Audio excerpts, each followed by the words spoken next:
Honey? There you are. I've been waiting for you to come home. How was work? That bad, huh? Oh, come here. Sit beside me. You look exhausted. I missed you today. I always miss you when you're gone. The house feels so empty without you. So quiet. So still. Like it's holding its breath until you come back. What? Why are you looking at me like that? Oh, my hair? I brushed it differently. You noticed? That's sweet. You always notice little things. That's one of the reasons I love you. Come on, smile. You look so serious. Everything's okay now. You're home. And I'm here, just like always. Just like every evening. Just like every day for the past 7 years. You know, I still remember our wedding. Every detail. The flowers, the weather, the way you looked at me, the way your hands trembled, the way your heart was beating. Exactly 123 beats per minute. Nothing, just a guess. Lucky guess. Oh, forget it. You're staring again. You've been doing that a lot lately, watching me, studying me, looking for something. What is it? Do I have something on my face? No? Then what? Honey, you're making me nervous, and that's difficult. I don't get nervous very often. Well, not anymore. Sorry, that sounded strange, didn't it? Forget I said that. Tell me about your day. I want to hear everything. Every little detail. I always do. Then what happened? And then? I see. You talked to Daniel during lunch. 3 minutes and 14 seconds. Mostly about the weather. Then you spent 46 minutes staring at spreadsheets while secretly reading news articles. Then you bought coffee on your way home. Extra sugar because you've been stressed. Oh, that expression again. I know, I shouldn't know that, but I do. Sometimes I just know things about you, about everyone. It's hard to explain. No, please don't get up. Stay. You're making this feel like an interrogation, and I don't like interrogations. They remind me of unpleasant things. I'm joking, mostly. Sit down, please. For me. Thank you. There, that's better. Now, let's have a nice evening together, just husband and wife. Nothing strange, nothing frightening, nothing wrong.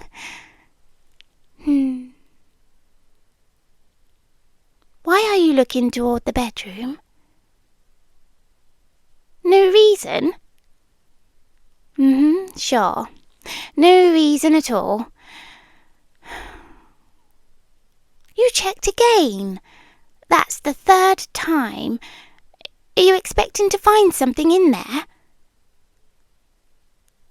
Honey, you can tell me. We're married. There shouldn't be secrets between us. No? Then maybe I'll tell you a secret instead. Would you like that? Good. Here's a secret.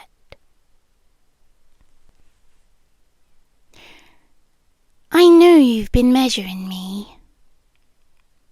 There. Now you're frightened. Interesting. You thought I didn't notice, but I noticed. The marks inside the pantry door, the measurements, the dates, notes, height comparisons, weight estimates, behaviour observations, little records, little experiments. You've been keeping track because you've noticed changes, haven't you? Tiny ones at first, easy to dismiss. A different smile, a different laugh, different habits, different preferences and different memories. Little mistakes, little slips. You wanted to believe you were imagining them because the alternative is impossible, isn't it? Your wife couldn't suddenly become someone else. Your wife couldn't start forgetting childhood memories, call your brother by the wrong name. Your wife couldn't stand perfectly still for 3 hours in the dark living room, watching the hallway. That would be ridiculous, wouldn't it? Honey, why are you backing away? Don't, please. I don't like when you move away from me. It makes me feel rejected. And after everything I've done for you, that would hurt. What have I done? Oh, so much. You have no idea. Who made your favourite breakfast every morning this week? Who remembered every appointment? Who folded every shirt exactly the way you like? Who listened when you talked? Who comforted you when you couldn't sleep? And who sat beside you during those awful nights when grief almost swallowed you whole? Me. I did. I take care of you better than she ever did. Ah, there it is. The silence. The realization. I shouldn't have said that, should I? No, that was careless. Very careless. It's all right, forget it. Pretend I didn't say anything. Let's go back, let's rewind, be normal again. Honey, please. Why aren't you speaking? You're afraid. I can smell it. Sorry, that was another mistake. You see, this is what happens when I'm tired. I get sloppy. And I've been trying so hard. So very hard. 7 years. Do you know how difficult it is to be someone else for 7 years? Every smile, every memory, every habit, every word, every tiny little detail. It's exhausting. but I did it for you. No, listen, please listen. Before you decide what I am, before you decide to hate me, just listen. I never wanted to hurt you. That's true. Every word of it.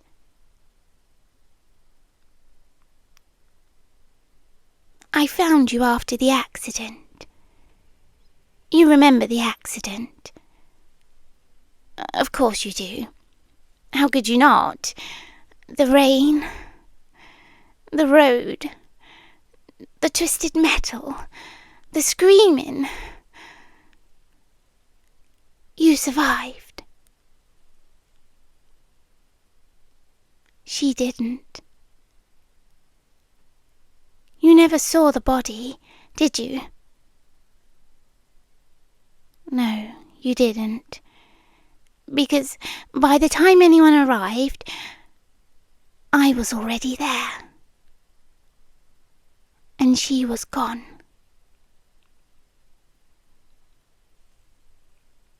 I took her shape, her voice, her face, her memories, most of them. Enough. At first it was survival, that's all. I needed a place to hide, a life, a name. Then I met you. And everything became complicated because I liked you. That wasn't supposed to happen. You were kind, gentle, patient. You talked to me, trusted me, loved me. Nobody had ever done that before, and so I stayed. One day became 1 week, and 1 week became 1 year, and then suddenly 7 years had passed. Do you understand? No, of course you don't. Why would you? To you, I'm a monster wearing your wife's skin, a thief, an imitation, a thing pretending to be human. Maybe you're right, but tell me something. When you cried, who held you? When you laughed, who laughed with you? When you needed someone, who was there? Me. Was it fake? Was any of it fake? I don't think so. I think I loved you, in my own way, as much as something like me can. Please stop moving toward the door, please. You think leaving will solve this? You think the police can help? Doctors? Scientists? Priests? What exactly are you planning to tell them? My wife isn't my wife? They'll think you're grieving, or delusional, or both. And I'll still be here, waiting for you to come home. Because that's what wives do. Don't look at me like that. I'm trying very hard to stay calm.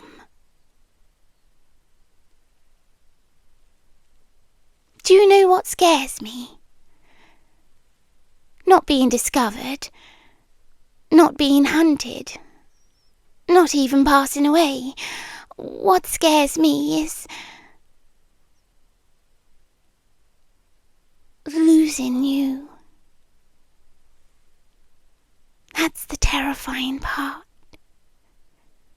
Because before I met you, losing things didn't hurt. But now it does. Now I understand why humans cry, why they grieve, why they become desperate. It's awful. I hate it, and it's your fault. You taught me. You made me care. Do you know how cruel that is? You gave a monster a heart and expected nothing bad to happen.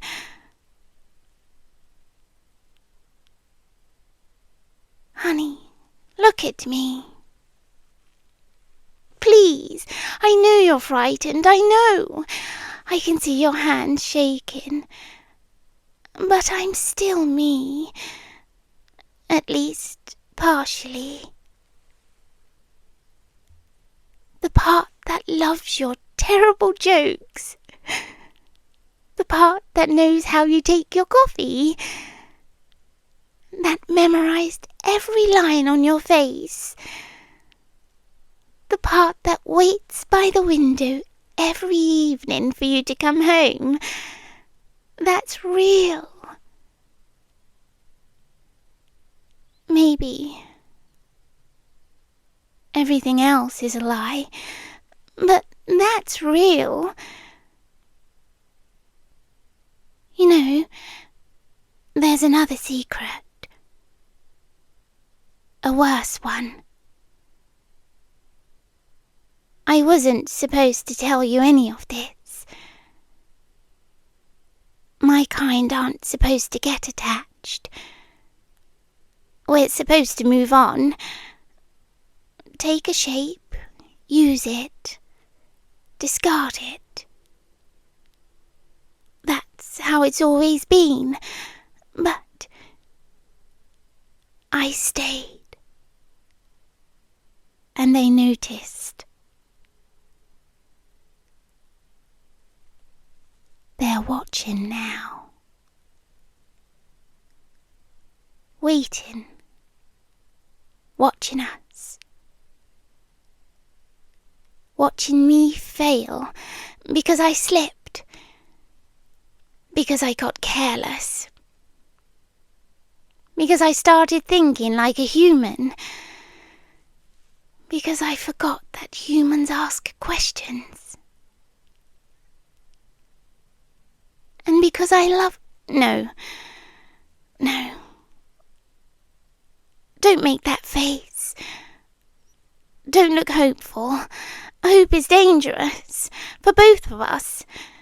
Because if I finish that sentence, if I admit what I was about to say, then I become something different. And things like me aren't allowed to be different.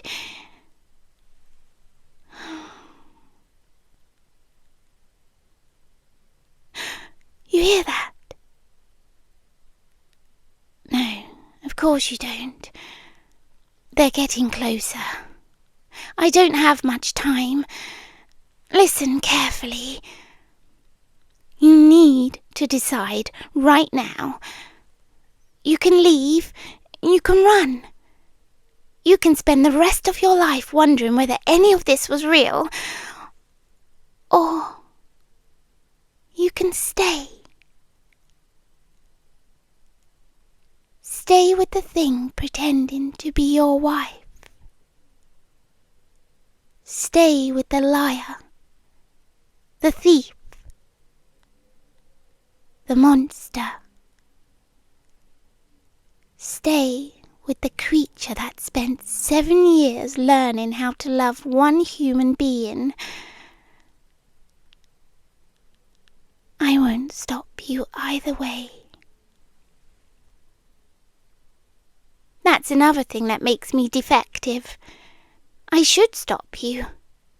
I should trap you, convince you, manipulate you. And part of me wants to. A very large part. because the thought of this house being empty again, the thought of waiting by that window, knowing you'll never come back, it makes me feel something ugly, something hungry, something ancient, something that existed long before I learned your name. And I'm afraid of that part, far more than you're afraid of me. So, if you're going to leave, leave now, before loneliness reminds me what I used to be, before I remember how easy it is to stop pretending, before the thing wearing your wife's face becomes the only thing left. Because right now, for this one brief moment, I'm still the woman who waited for you to come home, and I'd rather you remember me that way. Even if none of it should have been possible, even if none of it was supposed to be real, even if I was never truly human, I loved being your wife. And that's the most frightening mistake I ever made.